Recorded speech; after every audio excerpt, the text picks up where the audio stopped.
If you have ever played Scout, you'd probably know that his melee is really bad, because it only does 35 damage, and you have to get really close to them.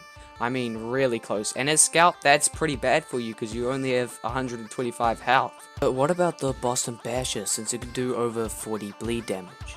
But if you use this, you still have to get really close. But what if you wanted to use your melee from a distance?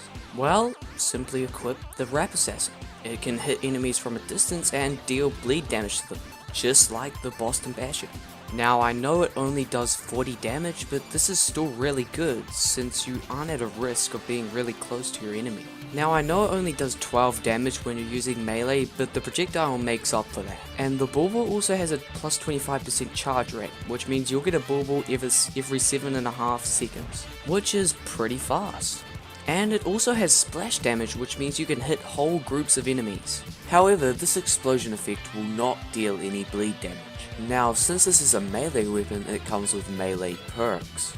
And this means it has a hugely increased critical hit chance, which means you can do at least 45 damage and at the most 109 damage with a critical hit, since the weapon damage is random. Now, the Rap Assassin also has guaranteed crits. Now, it might not say it on the weapon description, but if the Bulbul's in the air for more than 1 second, then it is a guaranteed crit. So if you're playing on Uncle Topia, then you can still get crits with this weapon. And that's about all the stats it has. So let's get into the gameplay.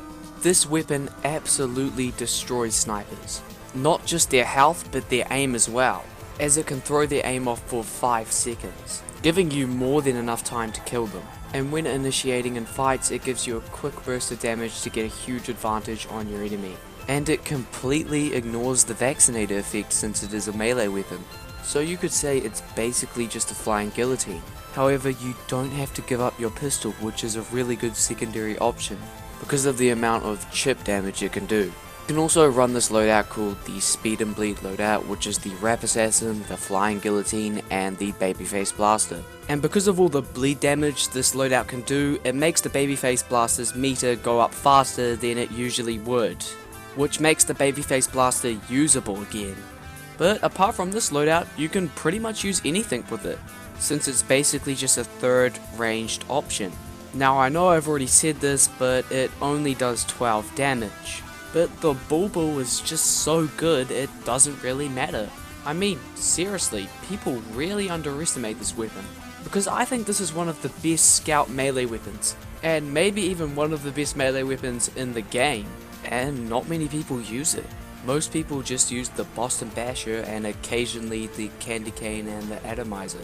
So if you like playing Scout, just give this weapon a try. Now, if you've made it to the end of this video, thank you for watching. We've made it to 149 subscribers. Thank you so much for that, and I'll see you guys next time.